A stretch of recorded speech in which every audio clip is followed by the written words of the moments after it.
Deuxième étape, prototype, toujours dans cette directive. Comment on peut faire biso boda? Ngolu na yambaye pour la matière. Beta milolo, beta maboko. Ah, on a nous peut pas dans la tour lelo.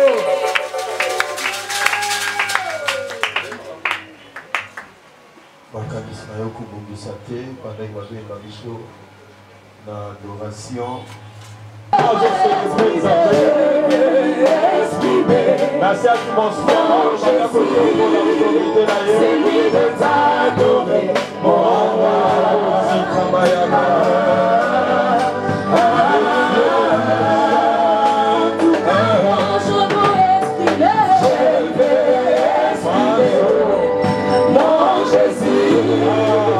C'est lui de t'adorer, mon roi.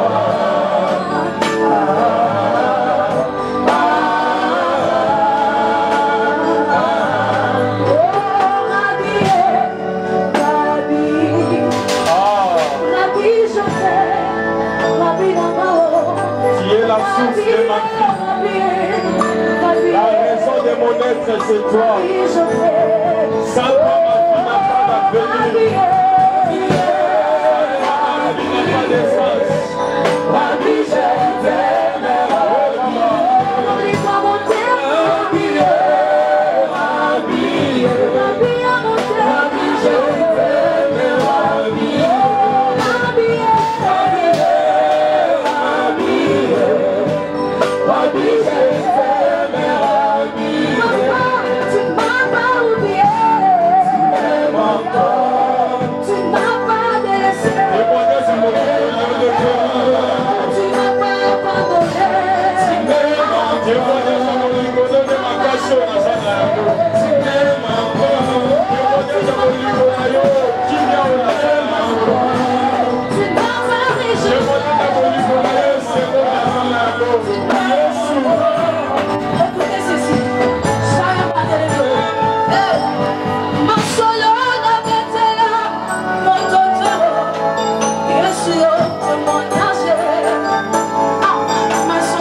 Après ma Sima, tu mettez Elisabeth Maboko, ton vendu parce qu'il est merveilleux.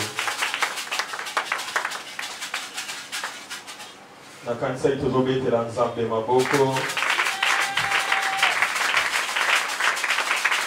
Na kanisa itozobete la nzambe Maboko. Obete la nzambe Maboko a simple ndenge wanake.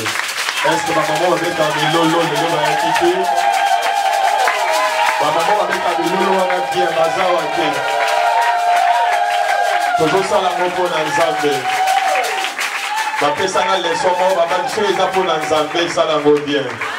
Tozobeta moko na Nzambe betango bien. Te na bandako basozobeta maboko wana mpo na Nzambe beta yango bien. Moto ozobetela maboko eza moto aza na décision finale na vie na yo. Moto ozobetela maboko ye nasimbi destine na wana maboko na ye. Soko okomprendre kosala ngo na mwa kisakata maboko wana. Soko okomprendre kobeta yango na mwa parce qu'il s'agit de Dieu. Alléluia. Bonjour à tous. Na pesi biso nyonso mbote na kombo ya Yesu Masiya. Et na pamoliye oya radio ya possible raconte na biso ya a 20 millions de l'eau. Komi tubisama na yo te tokotravaille na montre na biso tokoaviser na temps na biso te. Na programme na biso comme c'est prévu pour le pendant quelques minutes seulement tokokota na profondeur ya prière. Na besoin to sabia. Na koloba mukie tokosabela ebele. Si manango topesi Nzambe bofrane po azo mérite yango nde tokofixer rendez-vous mosusu ensemble. Est-ce que vous en êtes d'accord? Na tuni soko za d'accord nanga. Na pamboli Nzambe po tokuta lisusu lelo le 17 mai, que son nom soit béni. Na pamboli pour na rendre possible malgré ma combat ébélé, mais il a donné la force et la grâce de permettre que tout s'éteigne. Pour tout élément qui menaçait ma casse dans la maladie, mais le Seigneur nous a fait grâce pour se rétablir et permettre tous à la Mesika Oyo pour tout ça là, nous sala naïe. Na baina au PC merci pour la grâce ou un rétablissement. Est-ce que vous mettez dans Nzambe ma côté? Azo mérité en haut. Merci la présence à Bassala Nzambe pour Yambabango Sima. Pour saluer présence Nabango, Kati, na Bissou. Amen. La femme dont les hommes cherchent. Il y a des sujets, Oyo, et Sanis Bissou, na avoir millions de l'eau pour partager. J'insiste, la vie dans un moulin, pas trop, mais tout que besoin d'état et belé, il y a que ça. La femme dont les hommes cherchent. Moi, sur Mibali, Bazou Luka, Toba Lukaka. En d'autres termes, au Mibali Balingaka. En fait, c'est ça. Si j'ai un bisso, ou ça dit bisso na Tongwalelo. Nakata si j'ai Oyo, ils ont présenté bisso. Des personnages. Tout le monde a des êtres humains dans le sujet autre. Il s'agit de la femme et l'homme. Parmi les deux êtres humains, Baza aussi va être Baza très important et privilégié dans la création Yanzabi. Mais après la chute adamique, le ciel a décidé parmi les deux, il a choisi Moko pour établir comme chef. Le choix est tombé sur l'homme. Dans la Genèse, Dieu a créé l'homme et la femme selon la pensée qui est censée de vivre ensemble. Dans le parcours il y a vie et pour ça qui va désobéir chit et salami chit wana les sali que l'Ola a décidé il y a la sigé la bisoté apona na bango mibale moko akoma mokozi ya moninga dès le choix a été tombé sur l'homme. Éphésiens chapitre 5 verset 23. L'homme a été choisi comme chef. L'autorité il y a deux personnes, la femme et l'homme. Deux êtres de sexe opposés. Na ébandeli balaki ensemble na même pied d'égalité. Mais après la chute, l'homme a eu batteur autorité. C'est lui qui a été établi, reconnu comme chef. Étant chef, autorité, qui a une destinée à vivre. Selon Psaume chapitre 31, verset 15 à 16. Étant chef, il a une destinée où il a poursuivre pour vivre.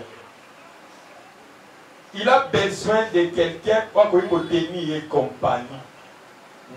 À partir de cela, brèche et fououami, de la recherche, il y a partenaire, il y a profil, il y a mouta pour accompagner. De bisika, il y a sujet na biso, la femme dont les hommes cherchent. Mais comment on peut définir la femme? La définition est trop simple. La femme, c'est un être humain, adulte, de sexe féminin. C'est ça la définition simple, il y a moi-ci. Dans l'hébreu, babengiye Isha, la femme. Mais j'ai quelques vérités qu'on a partagées et qu'on comprend bien qui est la femme et sa mission c'est quoi, son but sur la terre c'est quoi par rapport à la vérité qu'on établit. Parmi les vérités à connaître sur la personne de la femme, voici quelques vérités. Première vérité, c'est la femme qui doit savoir, c'est Dieu qui t'a présenté en première à l'homme. Tel que tu es là, après avoir Zambeko créé, Azoyo na loboko a mieux et pas Mobali à présenter. Genèse chapitre 2, verset 22. Mais présentation, on a l'acte que le Seigneur a posé, est très pédagogique. Il y a plusieurs leçons à tirer. La première vérité, il faut moi ça y est, Zambé vous t'a présenté yo et pas Mobali. Mais acte wana ils ont une leçon belé, mais la juge a mis balé. Première leçon à retenir dans l'acte wana Zambé a posé, il a posé moi c'est qui n'est pas Mobali à présenter. Et ni kolobani, Zambania kolobani, je veux que vous vivez ensemble. C'est sa première leçon aux Zabangani qu'on fait tirer dans Baromi Balé. Pétala bien. Zambé amemaki Ève et pas Adam mi balete. Amemaki pas Adam moko. Deuxième leçon à tirer, moi ça bengama zana mi bali balete. Moi ça salama pour zana mobali moko. De au monde, Zamba Meni et pas Ève à présenter. Asuka qui était comme Meni, ce n'est pas Jean à présenter. Non. Le Seigneur a présenté Ève seulement chez Adam. Deuxième vérité à savoir, la femme n'a pas été créée pour chercher le bonheur. C'est une vérité. Dieu n'a pas créé la femme pour chercher le bonheur. Sauf qu'au moins, moi, ça doit le bonheur à moi, si ma vie. Des choses au tambola à la contre, il y a pensé en Zambie. Zamba salayote, ok, nous le bonheur. Proverbe chapitre 18, verset 22. Dieu n'a pas créé la femme pour aller chercher le bonheur, mais Dieu a créé la femme pour porter le bonheur. La femme a reçu le mandat de Dieu pour porter le bonheur. Yango Salomon le dit, c'est lui qui trouve une femme, trouve le bonheur. C'est que la femme n'a pensé en Zambé à sa bonheur. Après luka bonheur, yende bonheur, yende muta memaka bonheur, yende muta pesaka bonheur, yende muta salaka ke bonheur ezala. Bonheur ezala. Yango ko ya place moko ezangati na bozwa mobali na zéro, mais lokola zakati na ye na semence ya bonheur, non mona ke asali pe mobali pas komi mutu na vie. Parce qu'il a ce mandat-là. Est-ce que ma maman va ça? Moi, c'est un mandat. Moi, ça veut dire que je vais travailler et pas ça à la commission. Et à la bilan, on a zolo, on a zabaka qui est là. Aux années qui est bonheur, et ça a déjà des cartes. Et à l'ibanda de yondo sa bonheur, c'est que tu as une mission, c'est ici que ça bonheur, il y a une bonheur parce que ça katina yo. Est-ce que je peux avancer? Est-ce que moi si moi je l'entends dans ça? Si vous avez vraiment un senti que vous allez avoir. Or, lorsqu'on parle du bonheur, le bonheur signifie la joie. Le bonheur égale la paix. Le bonheur égale le plaisir. Le bonheur est le marangwana. Moi, ça me marakinia. Moi, ça peut s'agréer. Tout n'a pas peut s'agréer. Ah, n'a pas donné. Tout n'a est-ce que vous peut s'agréer? Tout n'a tout n'a est-ce que vous peut s'agréer? Place sur ça. Au bangaye, tout n'a bien. Le bonheur, c'est ça. Le bonheur égale la joie. Le bonheur égale la paix. Moi, si je m'appelle ça kimia, je m'appelle bonheur. Nakati bonheur qui est ça, et c'est ça, plaisir, la bonheur, c'est la paquette. Nakati na c'est ça. Donc, on dit jamais qu'on pète à l'isolé à bonheur là où il n'y a pas la paix. Donc, on pète à jamais l'isolé à bonheur là où il n'y a pas de plaisir, là où il n'y a pas la joie. Troisième vérité, à savoir, le sexe que Dieu t'a doté, ce n'est pas une marchandise.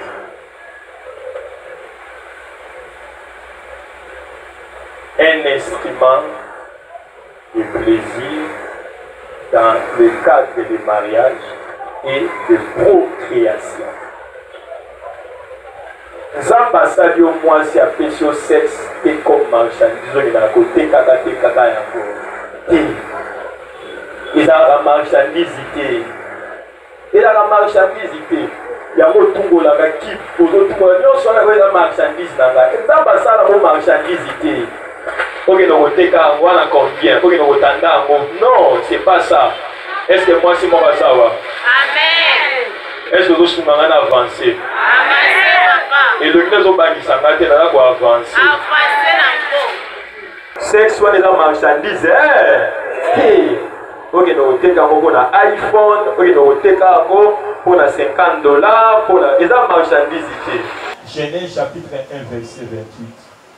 Quatrième vérité, Dieu t'a créé femme pour combler les vides des noms. Dieu t'a créé femme pour combler un vide. Chaque homme a un vide tout autour de lui. Mais ce vide-là, c'est lui qui a réussi la mission. Il y a pour combler un mot, c'est la femme. Dès que tu es là, tu dois mettre dans ta tête que j'ai la mission de combler la vie à Mobali Moko. Tu es là pour combler les vies. Tu es là pour aider, pour compléter. C'est ça la raison qu'on a ça là. Pour aider, pour compléter la vie d'un homme. La vie d'un homme. Dieu t'a créé, tu es les semblables. Il y a un homme. Nous avons passé là un ennemi à mobilité. Vous êtes semblable à lui. Vous êtes semblable à lui. Mais kaka, maman moi azoloba. moi si mon bal à la campagne d'hôpital. Il a bon moi. Il a bon mot. Il a bon mot à maman. Il a bon mot. Il a bon mot. Il a bon mot. Genèse chapitre 2 verset 18. Cinquième vérité. Être femme n'est pas une position de faiblesse. Il y a dit ça voisine et a pour ça faiblesse. Il y a dit ça en bien comme. Quand à moi si ce n'est pas une faiblesse. Il faut dire la mentalité. Donc on a moi si aujourd'hui on a faible. Non. Ce n'est pas une position de faiblesse. C'est pourquoi bats-toi pour avoir une tête bien faite. Est-ce que moi c'est moi ça? Travailler de la manière à ce que fais-toi importante. Qu'on se sous-estimé. Est-ce que moi c'est moi ça? Qu'on se limité. Qu'on a la moitié de la faiblesse. Il y a mon bas-toi, travailler, vous allez cultiver, soit t'attendre si cela est possible. Vous allez productive, vous allez monter à faire, quand on va faire. Est-ce que maman a dit au Kama? Sixième vérité, dans notre chacun va vérité avant la côte à la fais tout pour vaincre la complexe. Pour la complexité. Est-ce que maman m'a dit?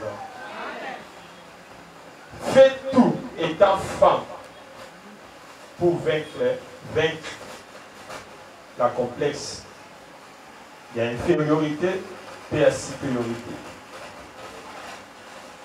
Il y a dit c'est Mouninga Moutaba Nisaote. Et bien la vous coupanga que Moutaba, même souvent il a envoyé Chichou, il a envoyé Pamba. Abangisa yo, oh! Abangisa ote. Sinon, il y a un côté naïe, un souvent dans la pamba, vous avez dit ça, yo, oh, pour la complexité.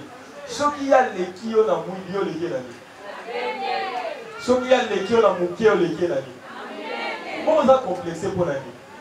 Pour la complexité. Est-ce que maman a ça? Étant femme, vous avez complexé à Kayote. Vous avez signe, vous avez fier, vous avez la confiance en toi. Oui, mais ce qu'on coupe ici, confiance de soi, et si ce qui est au bout ici, et si mon goût n'a l'eau. Ça va? Il y a un peu de signe. Il y a mis tout le temps le bas dans la signe. Mettez-la dans le zambé, la maman.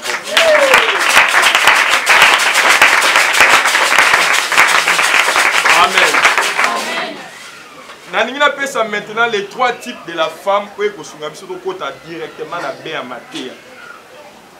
J'ai trois types, il y a Bassi, parce que si j'ai l'habitude de la femme que les hommes cherchent. Na Bassi au Mibali, Baso Luka, na trois types, il y a Bassi.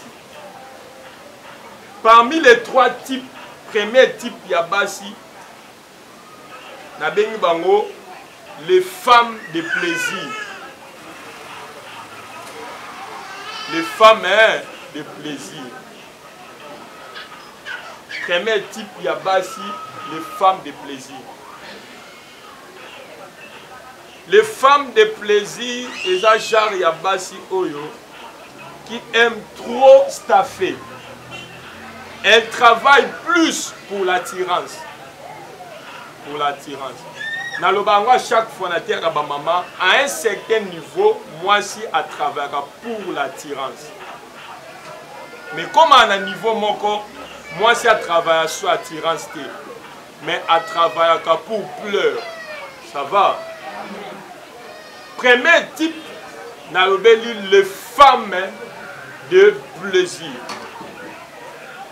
Et ça, genre, au moni biso tout aux âmes, tu as contredit Ngazate. Tu as contredit Ngazate, Moututu a sombé l'eau, toi qui n'a pas sombé l'eau. Même dans les âmes, non loin à marcher, au Tobeni Mangobo, a remarqué, maman va te souvent, surtout maman va te karakwanga. Au remarqué, ça a kwango bataka comme échantillon. Il a bongo. Il a bongo. Moi, je suis dans ma casse normale. Mais moi, je suis en échantillon. Mais tu as bien, où échantillon est en Italie. Ça a ensemble. Ils sont en Italie. Et dans la présentation à ma casse. Parce que l'objectif, non, c'est ça. Et attirer. Vous comprenez? Mais malgré l'attirance, soit là, mais échantillon, il y a un est-ce que maman a dit Amen? Quelle que soit l'attirance, il y a un échantillon. Basombe échantillon. Yango ezana po ebenda kaka. Yango femme de plaisir ba bato ba travailler plus aspect extérieur. Il donne plus l'énergie ba tia ba moyen pour apparaître. Mais il oublie l'intérieur. Alléluia. Amen. Il travaille plus l'attirance. Basi a plaisir. Tia mukato kende. Voilà les femmes de plaisir. Basomba jamais échantillon. Yango tout na maman. Est-ce que vous avez échantillon? Vous avez échantillon, hein? Deuxième type. Deuxième type. Na bengi bango génération vachi. Génération vachi. Deuxième type. To bengi génération vachi.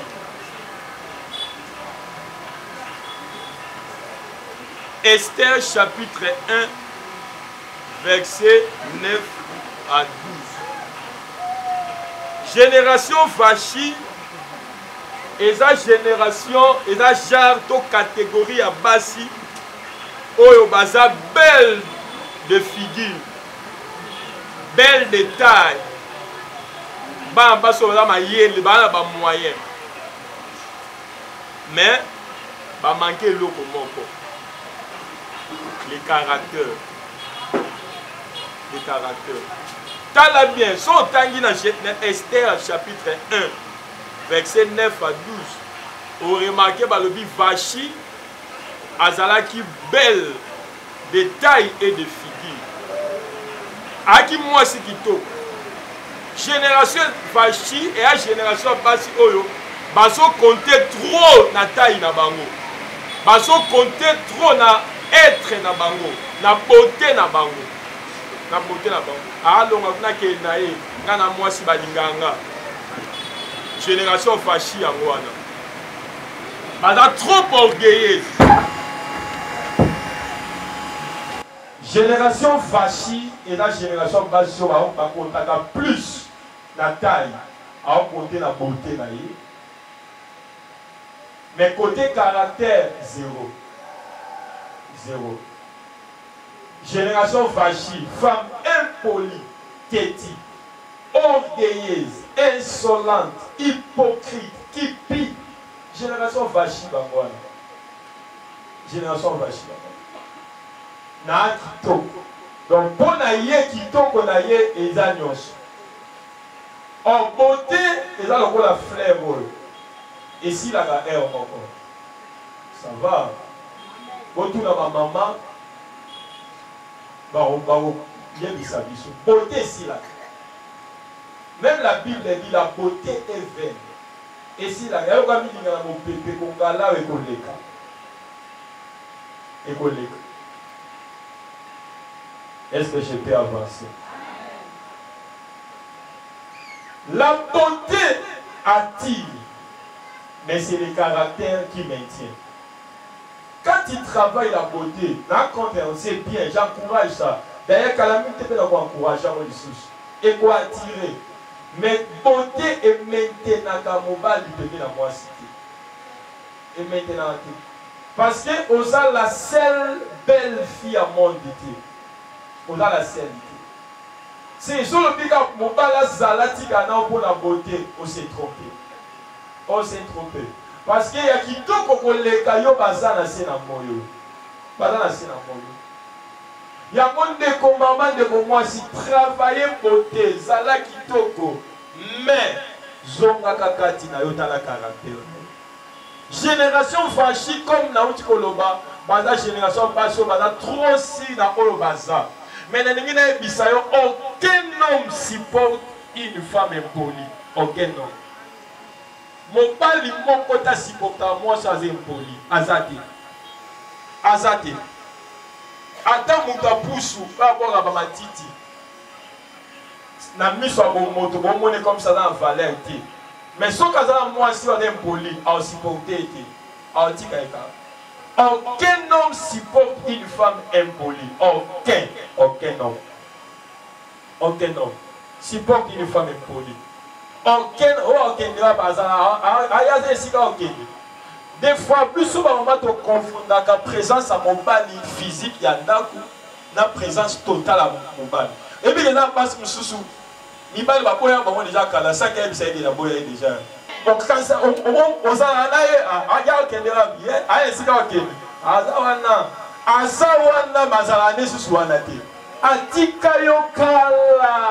depuis 1900, c'est comme il y a un été. Oui, il y a une étiquette à Bamba. Il y a déjà Bima qui est le roi. Comme j'avais dit dans l'enseignement à couple, être ensemble ne signifie pas qu'on est unis. Donc, on a tout le monde, tout le monde, la chambre, tout le monde, Kala. Il y a un conseil dans ce pays, maman, travailler caractère. Aucun homme, j'insiste, supporte une femme impolie, une femme insolente, une femme têtue. Une femme qui met l'impression. À sentir. Vous comprenez les vidéos à mon amour. On comprend les vidéos. Natie mal à l'aise à sentir à qui m'écoute. Ah, c'est non, c'est sous la peau. Ah, non, ça les sous. Aujourd'hui, il est bâti. Aujourd'hui, c'est détruit sans qu'il n'y ait pas. Il parle de coups à petit fait. Et elle a un mystère à dormir, donc quand on a quitté. Et qu'il y a un malembe, tu vas sentir, et travailler caractère. Moi, si vous faites un mobile ultimatum, vous faites un mobile ultimatum. Ah, le bangate, ce qui n'aille. Ce qui n'a moi, c'est un dago. Ce qui s'allie le côté, le bangato yote. Ah bon? Moi, c'est un mandat qui a opéré sa mobile ultimatum. Un mandat wanate. Un mandat wanate. Ultimatum, on va obliger mon bala ça de l'eau au moment sous pression. Sur ma salle, on réagit. Et ça a gâté. Yébissa, il a gâté. C'est à vous, il a gâté. Aucun homme supporte ça. Le problème de la pression, la pression. La pression. Un des grands problèmes, surtout en couple, c'est la sagesse. Donc, il faut pression de solution. Pression et apporter la solution. Ça va? Oh, ça va. Troisième type. Na bengi bango génération Adassa. Génération Adassa. Génération Adassa, c'est la génération Esther. Une femme de caractère, une femme de valeur, celle que les hommes cherchent. Le va Esther. Les amours sur eux, ils parlent de Lukaka. Basi le là-bas Esther. Une femme de bon caractère. Une femme de bon caractère. Dans le bas, il fait toi belle, sois propre, parfume-toi. Du cheveu aux ongles. Sois très belle, c'est pas mauvais, c'est bien. Mais cela ne suffit pas. Entre dans ton intérieur, travaille ton caractère. Proverbe chapitre 15, verset 30. Maman, la beauté d'une femme, c'est son caractère. Beauté, moi aussi, il a un caractère. Il a la miovité. Si on a quand ça qui est beauté, la miovité, on a bon la beauté. Tant que bima wa devant la bombe. Beauté la cagnovité va sauter. Et la capelloté, beauté à moi. Et la beauté à moi, c'est la caractère. Ce qui fait la beauté d'une femme, c'est le caractère.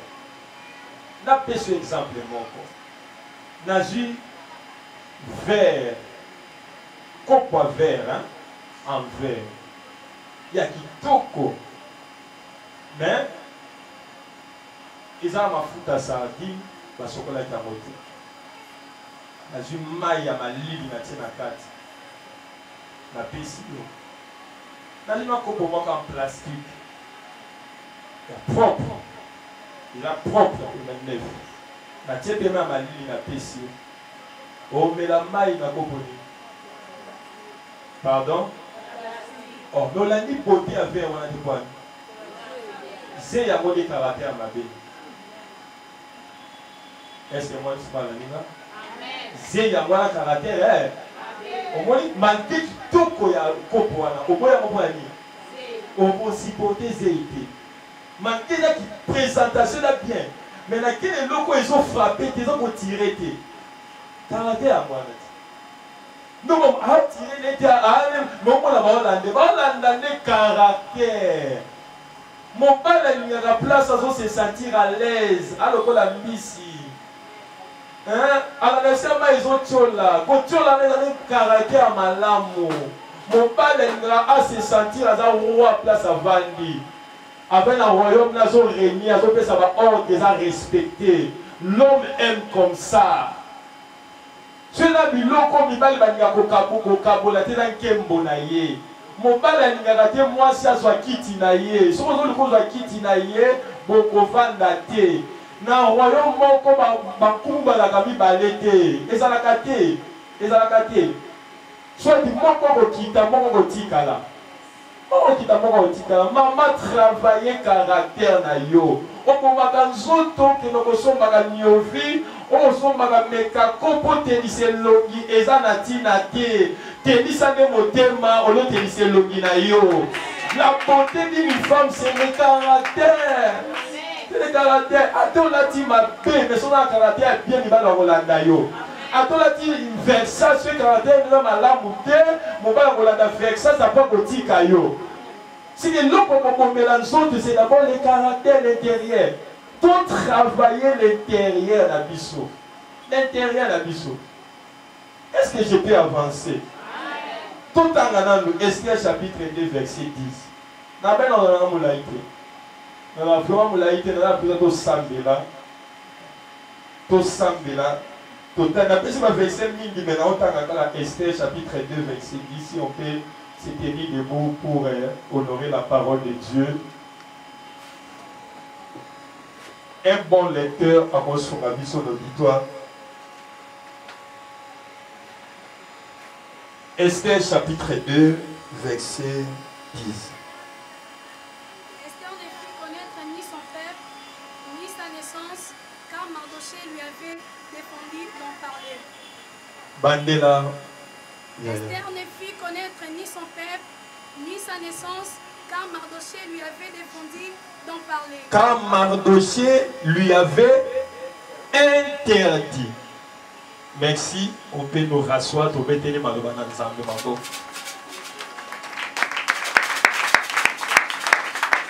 Na konfo que Esther asima, yende trovanda wana peut ressemble la parole à Eta. Tala bien. Balobi Esther, il y a un bandela. Esther n'a pas. Esther ne fit connaître ni ne fit connaître ni son peuple, ni sa naissance. Car Mardochée Et nous la séparé dans la sourate, car Mardochée lui avait défendu d'en parler. Parce que dans le bas Esther Azab. Azab n'a Mardochée place wana. Mais en tant que na instruction ya Mardochée. Esther Azab ya basi o batambo na instruction ba parents na bango. Moi, je suis en train de faire des choses. mobali tala zalane boy basakana na mobali mais basakana na libala te tala instruction na joie c'est nini abandisi yango na mutu dans la place yaza maman zate mais instruction est longée dans mutu na ngati azo respecter point par point et l'autre c'est Esther on a outil kotanga wa to songa kaka eloko mo yelinga l'esprit awa toujours na Esther wana bolimbisanga wana eselinga mona tanga Esther wana toujours chapitre 2 que le Saint-Esprit a sunga biso ya tangelanga chapitre 16 verset 16 merci capitaine. Esther fut conduite auprès du roi Azuris oui. Dans sa maison royale. Le deuxième mois, qui est le mois de Tébet, le 7e année de son règne. Le roi aimant Esther plus que toutes les autres femmes, et elle obtient grâce et faveur devant lui. Elle obtient grâce et faveur devant le roi. Tommy tourne en question. Parce qu'il s'agissait à concours. Esther n'était pas la seule vierge, la seule fille belle. Badaki est belle. Mais on remarque Badaki kokende et pas roi tout partout. Tant que comme il y a tour il y a Esther. Roi Mega Seni. Akanga, si on tourne roi ni kanga misio. Parce que la position le roi la roi Amika basi ya ndenge nyonso. Ya mwindu ya pembe mikuse milai ya minene ya mikie ya ndenge nyonso ala une expérience. Mais ni ne saki que akanga ma Esther parce que Esther va y combattre l'instruction. Aussi longtemps okoye ba combattre l'instruction ko la base sur bibale ba luka. Oyo ki ngate ko comprendre ngate. Aussi longtemps okoye ko la ka combattre la l'instruction. Tout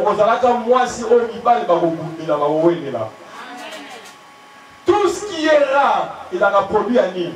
Il y a valeur et importance. Et l'autre comme ça, dans la exception, il a caractère. Esther, elle a été choisie à cause de quoi? Il y a comportement. Parce que la beauté, même une fâche, elle a qui belle. Pourquoi moi qui va porter d'ailleurs? C'est facile à qui n'importe qui, à qui une femme au tali moi, elle ne va pas se au tali, elle a place au Cameroun. On va sans aïe tout on va à Potamaga et les bassines sur Potama. Et moi, je suis au tali au monde, place on critique à Isati. On dit que vous avez un Nicolas qui dit assez. Madoga va vachi. Mais malgré sa beauté, elle a fini où? D'ailleurs, par mauvais caractère. Par mauvais caractère. C'est que maman fais un effort. Comme maman quand mingi qu'on travaille aspect extérieur et ça m'a été là bien. Mais veillez aussi ton intérieur et ça béni et ça madame. Travailler caractère na yo. Travailler comportement na yo, manière d'être na yo, manière de faire, manière d'agir, caractère va na biloko wana. Manière d'être, manière de faire, manière d'agir, biloko va d'ici caractère wana. O agissa neni, o zalaka neni. Caractère wana. Roi na meki Esther a na mona basi oyo nde. Alléluia. Maintenant, on laisse l'instruction. Parmi l'instruction, je fais l'effort dans la joie, dans mon finalement mon poussé. Ephésiens chapitre 5, verset 22. Nous allons laisser l'instruction. Ephésiens chapitre 5, verset 22. Là, je parle sur la soumission. Devant la soumission.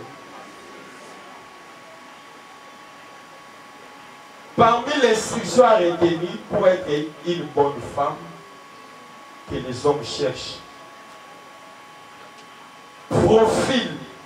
Oui, pour ça, il bal va s'intéresser à yo. Donc on maintenir poste na yo yo muto za diana mobile. Yo ko muto suite et loko essayer ko inculquer na caractère na yo la soumission. Zala une femme soumise.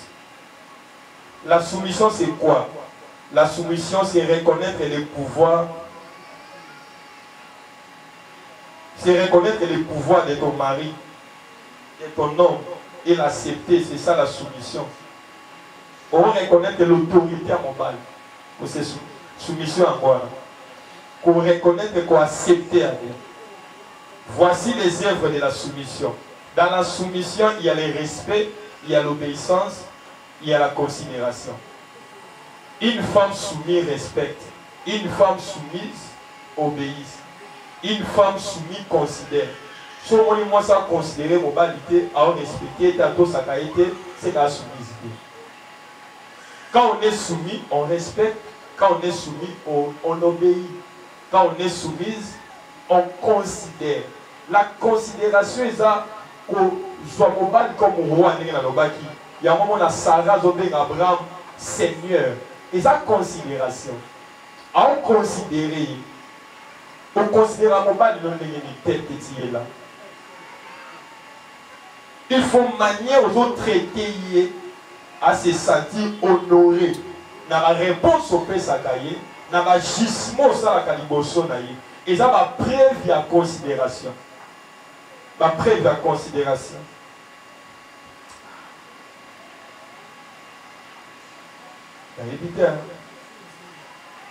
Hein? Vous comprenez là?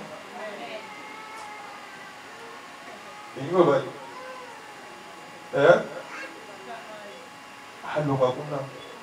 Moi, c'est le second donc, là, on a la papier, on a balancé donc, ils ont respecté. Ça va? L'instruction où il faut travailler, dans le la soumission, ils ont élément de ma case. Ça va? Et l'élément ma case est reconnu et biblique. Dans le cas de la soumission, on a tombé le respect, on a tombé l'obéissance, on a tombé la considération. Voici quelques conseils, on a fait ça rapidement pour la clôturer. J'ai beaucoup d'éléments, mais en tout cas, sur la soumission, les autres, on aura partagé ça la prochaine fois. J'ai quelques conseils, on a fait ça, na biso ba maman. Ça fait partie toujours d'un caractère. Oyo moi c'est ce que la zanango. Parmi caractère et ce que la zanango. Ça la que étant une femme. Hein? Ah on a plus bateau ba bali. Yo pena balité yo kaka kolo balo saini au pratiquer amour. Et là, il y a un chef qui a passé le délai. Mon bali, Ndenga Zawana. La Bible a bien félicité. Ça va? Au Bible, mon bali jamais bien félicité. Alors, à côté du passeport, télévisa Afrique d'ici aux Oboya. Aux Oboya, télévisa Afrique d'ici. Un capitaine, pasteur Jacob. Hein? Dans côté si passeport, c'est là un billet, il y a qui l'Afrique d'ici. Il y a qui le tourisme qui ok. Bon, moi qui est dans la guerre est athée. Tu comprends mes amis? Prends mes athées, mais accès à les athées. Bon côté. Ça va? Bon côté. Et ça caractère, mon dignité. Soit il a du loco jamais, on peut priver là mon bal. Il a accès à l'Afrique d'ici. C'est bon? N'habille jamais, lui interdit. Le mec a un accord à D. On peut jamais priver mon bal. On a l'ennemi, on a un on a un bébé, on a un bébé. On a un bébé. Zababi tie ini eli et na muto aza ko ide na muto lobaza ko ide na makasi Yo mobile basala ku na zelo, yo basala na mokua. C'est qu'on a débendé. Le bébé. Le bébé. Dans la nagi mkolo moko général obi en principe nenge za kawana. Fête wana tokosa ngo du 1er au 30. Moi, je suis dans 30 jours, 15 jours, chaque jour, mais par jour, matin, midi, soir, matin, midi, soir, matin, midi, soir, pendant 15 jours sans repos. Et ça, d'ailleurs, il y a un thérapeutique. La formule des banques pour la d'ailleurs, il y a un thérapeutique. Est-ce que je peux avancer? Vous pouvez avancer? Et ça, il y a un thérapeutique. Et zo sunga yo moko na santé et zo sunga pe mobile yo mona te basi ya mabala moi si doit bali au mona moi mekola elonye ko maman moi était moi te point et a thérapeutique il y a sujet du jour de là to te aki moi la femme et la sexualité to rwanda na makamwa le to le kaka ka to pesa bombo te kaka donc ils a thérapeutique on veut qu'on privé à mon mobile te. Et là, il y a parmi les gens qui ont battu. Oh, ce qu'on peut aller avec les Lukalibanda. Oui, c'est mon père qui est dans le Lukalibanda. Ce qu'on peut aller dans le Lukalibanda, c'est qu'il y a un problème. Autant on a le qui est dans le Lukalibanda, à coup de l'eau,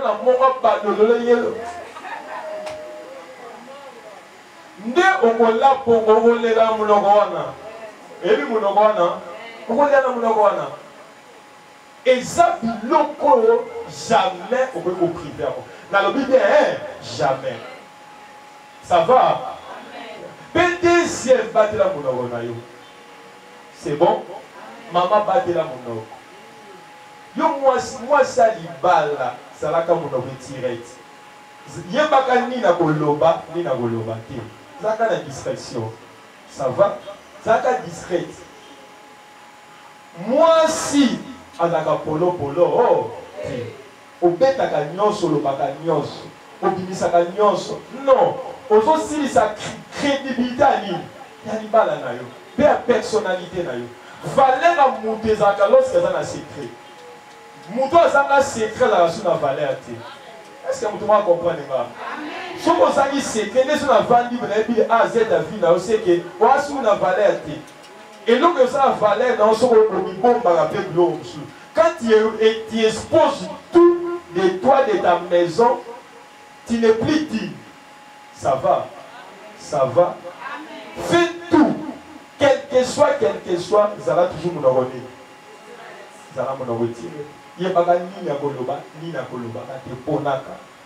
Puis troisièmement, travailler au babengi.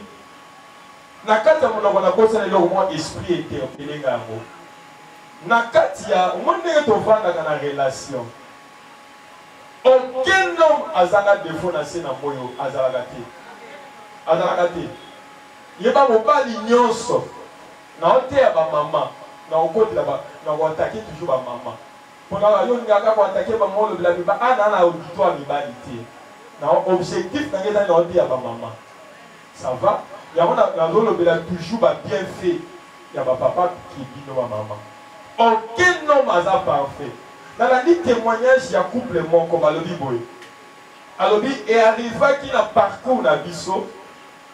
Tant que les gars na moi sinanga, a remarqué qu'il y a des fois belé na vie nanga. Mais si déjà j'avais aimé chez ma femme, a ya mo bête là après avoir comment on a changement na yango. A remarqué tel défaut. Mais à tikala koloba na nga yango te. Masa yini azui mapolo moni na sasa yini abandi ko bondela. Est-ce qu'on a conseil? On peut remarquer na toujours na monoko.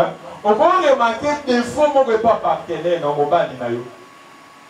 Pourquoi il faut lemba mo baba ye bango? Tonga bomba, c'est pas important. Il faut la plus ma brèche à ma combat. Mais maintenant on s'en déni, soit on travaille on a mis la prière. Travaillons la prière. Ça va. À travailler mon la prière, à travailler la prière. Si vous voulez un changement,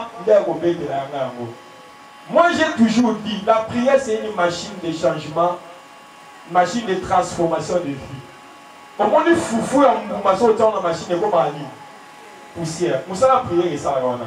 Aucun problème où il y a la prière, ils ont malolé, ils ont raté.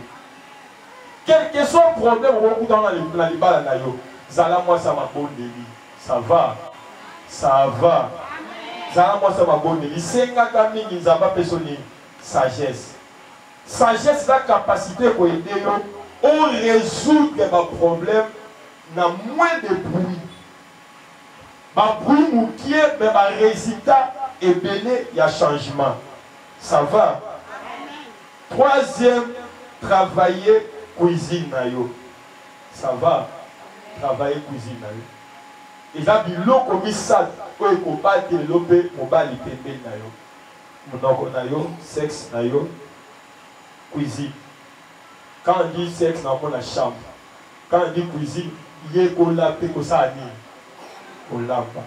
Et ça, il y a ça, et qu'on bat là, mon bal mon bal, si le loco, il bal, il va y a caractère, il y a bien. Caractère, mon bal, il y a moi, c'est politique. Mon bal, il y a moi, c'est politique. À tout le monde, soit remarqué qu'on a des polis, souka, au sani. Soit un ticket physiquement boité, pour vous années comme étiquette, mais là, il m'a un cala. À quoi on peut tenir ma balle de l'Ibanda, il y a une étiquette l'Ibanda. Ils ont raté. Ils ont raté. Aux âges généraux, on a pété, mais ça a une fonction. Ça a une pété, ça a une fonction, ça a une et les gars pété, ça a une fonction. Il y a une fonction. On va les gars pété. On a une alliance, mais ça a une fonction.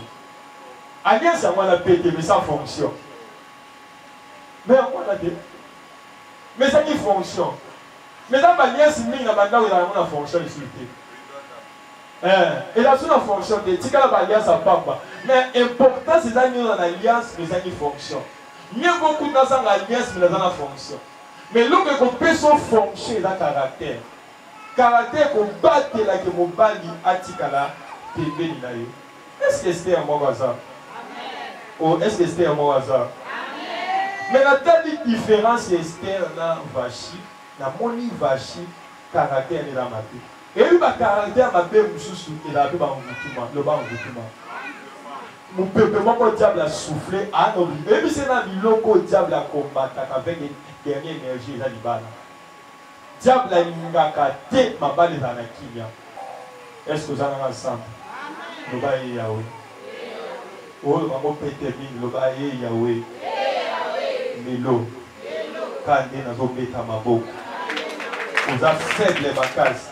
Quand on a zombé, vous avez des frères répétants, on a des faibles. Le bas quand on a zombé à ma boque. Nyon soeza yote. Oh, ma côté sakikati nanga. Comme semence à ma paix. Il y a tétitesse. Il y a politesse. Il y a désobéissance. Quand on a zombé à ma boque. Esprit wana oye latakika e bana kotikanga bana kobenga yango mbetela bimisa yango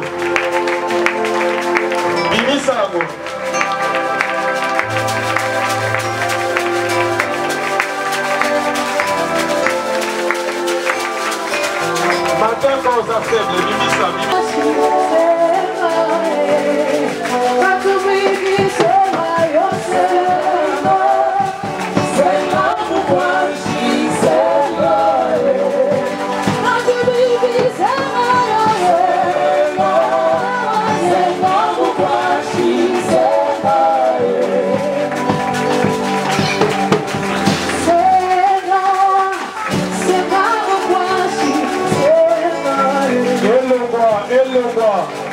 la compo de Yesu. Oh, ma vie la taille. Nous sommes à Dieu pour ça.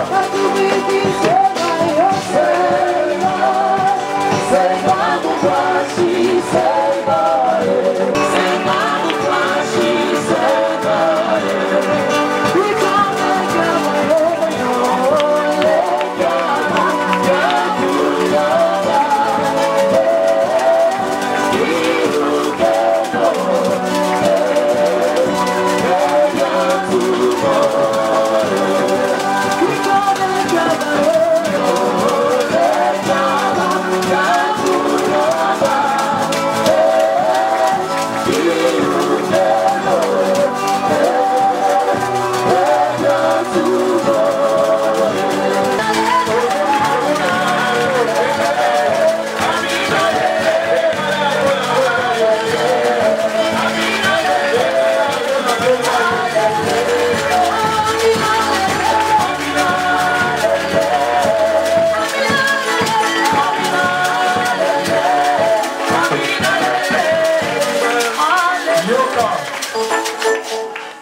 nalingi telema place oza mama nyonso telema tosambela nsima yango tozonga tozala service offrande nanzela bouche d'or après tozwa banonce toclotire telema moke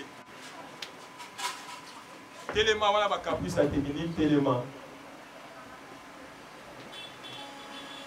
oyebi Esther elingi koloba nini Esther elingi koloba étoile ça va est-ce que moi on est ensemble Nabi Esther signifie quoi étoile atas étoile nazo déclarer dans l'étoile il y a libota na yo to za faire la Dieu dans l'étoile il y a libota na yo Nabi na deuxième trimestre ya neto koti o dans la étoile oh étoile nemozo mona ngona babomba étoile ti Nabi na deuxième trimestre muta obomba ozala ti te nabi muta obomba yo kozala ti étoile atoza musika okosani okomona yango yango ozosambela eloko nyonso ebomba yo lelo etika yo omonana na deuxième trimestre ozokota vi na yo epriye nyonso okosala engenga obandi kosambela tobeti maboko na kombo ya Yesu Masiya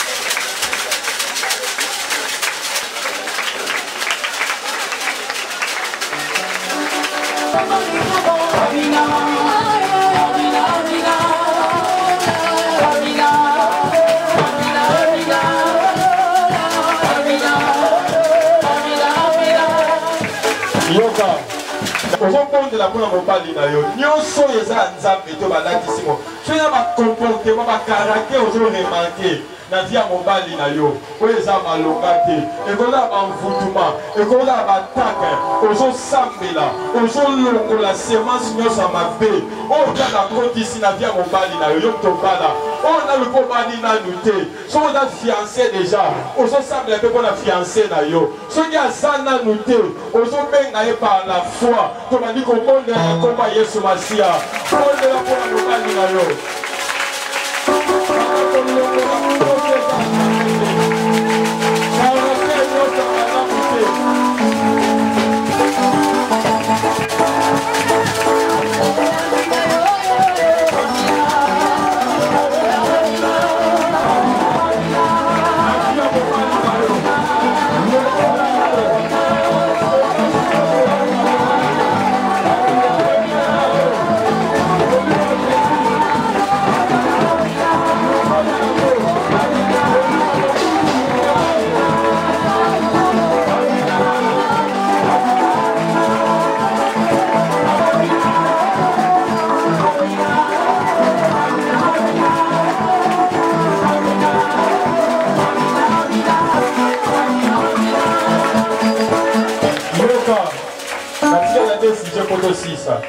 na nita loboko na motema Paul azoloba mabe nazoboya ezotinyamanga bolamu nazoluka nasala na okoka te yebisa nzambe aide yo kobana nzambe na posa nazala une femme de bon caractère nazala lokola Esther mwasi akotambola na instruction me nga moko na okoka te sunganga longola kati na ngai politesse longola kati na ngai nyonso ya mabe oyo oyebi si oyebi bareprochaka yango yebisa nzambe alongola yango te ditese wana ozalaka na yango nzambe alongola orgueil wana ozalaka na yango insolence wana yebisa nzambe alongola yango soki yo koza mwasi no aza wana sambela na place na ye yebisa nzambe alongolelo mwasi na eloko wana yebisa nzambe akotisa yo eza bavertu eza bavaleur senga nzambe apesa yo tomati na priere na kombo ya Yesu Masiya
Terre Oyoki, ils ont une bonne semence qui va produire un changement radical.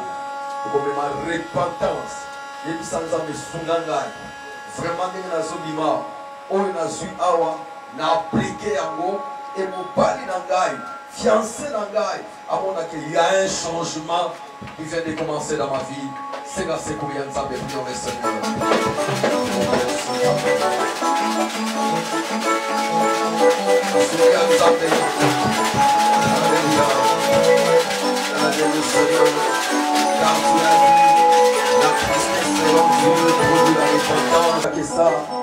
Il y a des vases que le Seigneur a utilisé, un canal où nous avons saki.